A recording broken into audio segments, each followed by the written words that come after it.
सबसे ज़्यादा शहबाज साहब डिप्रेशन के पेशेंट मेरे सऊदीया में ठीक हुए हैं।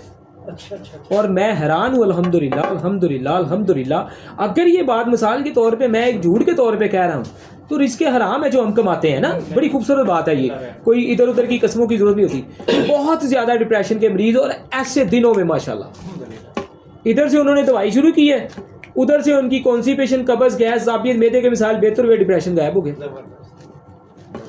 क्योंकि वहाँ डिप्रेशन बहुत ज़्यादा लोगों नहीं वो काम करेंगे, आप रिलैक्स करेंगे। तो मकसद ये है कि डिप्रेशन रिकवर होते ही खून साफ़ होना शुरू हो जाता है, मैदा ठीक चलना शुरू हो जाता है और मिजाज बदलना शुरू हो जाता है, और वो खुराकों से मुमकिन होता है। दवाई बेहतरीन सहारा है, तो अल्लाह करम करेगा। इस तरह आप ही के भी तमाम मसाइल हल हो जाएंगे, बिल्कुल परेशान होने की जरूरत नहीं है। इन्फेक्शन से रिलेटेड जो आपने गोली खाई उसने शुगर को बेहतर किया, अच्छी बात है, लेकिन शुगर को आपने दोबारा भी चेक करना है, 100 से नीचे ना जा रही हो। डिप्रेशन की गोली अभी आप खाएं, लेकिन अगर रोजाना वो एक गोली खा रहे हैं सुबह 9 बजे, तो मेरी दवाई 2-4 दिन खाने के बाद उसको आप 11, 12, 1 बजे खा सकते हैं, जब आपको लगे कि डिप्रेशन अटैक करने लगा है।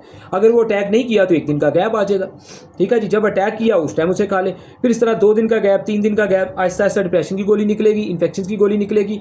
फिर जो थायराइड से रिलेटेड आप गोलियाँ खा रहे हैं, इसी तरह आप उसे दिन में 2 या 4 खा रहे हैं, तो ऑटोमेटिकली जब आप उसे एक दिन छोड़ के देखते हैं या चंद घंटे लेट खा के देखते हैं, चंद घंटे मेरी बहन, चंद घंटे लेट, बस आपका टाइम 9 बजे का है। आप मेरी दवाई जब हफ्ता पूरा खा चुकी होंगी तो आप 9 बजे उसे खाने की बजाय 12 बजे पे लेके जाएं, तो आपके 3 घंटे का गैप आ गया। अगले दिन उसे 4 पे लेके जाएं, फिर इस तरह आहिस्ता आहिस्ता हम 15 दिन में, 20 दिन में, महीने में वो गैप बढ़ा लेंगे।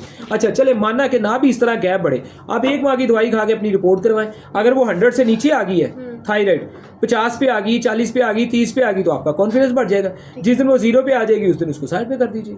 ठीक है, सिंपल सी बात है। क्योंकि जो मैंने मेडिसिन मिली थी मुझे 15 डेज की मिली थी, ठीक है। अब मैंने आज एक टैबलेट्स रहनी है दोनों की, यानी उसके बाद उन्होंने कहा था 50 डे मेडिसिन के बाद आपने 15 डेज गैप लेना है, फिर 15 डेज आपने यूज़ करनी है। वो इन्फेक्शन की है ना, ये साइड मेडिसिन डिप्रेशन की भी और इन्फेक्शन की भी। थायराइड की तो ऐसा नहीं ना होना, हमने थायराइड की तो असल आपका इलाज करना है, तो असल आपका वही प्रॉब्लम है जिसके पीछे आप लगे हुए। जो गोली इतने सालों से खा रहे हैं, क्या वो आपका मिजाज नहीं खराब कर रही, वो आपके खून को गाढ़ा नहीं कर रही? और यहाँ बहुत बड़ा जो फॉल्ट आएगा आपको, यूरिन की कमी। अब 2 बातें पहले मेरी सुन लेनी है, यूरिन कम आएगा।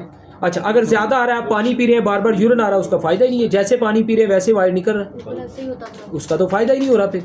और अगर यूरिन अब कंट्रोल में हो गया तो सारा दिन में 2-3 दफा आएगा यूरिन, और फिर भी कम आएगा या प्रॉपर नहीं आएगा तो बीमारी बढ़ रही है।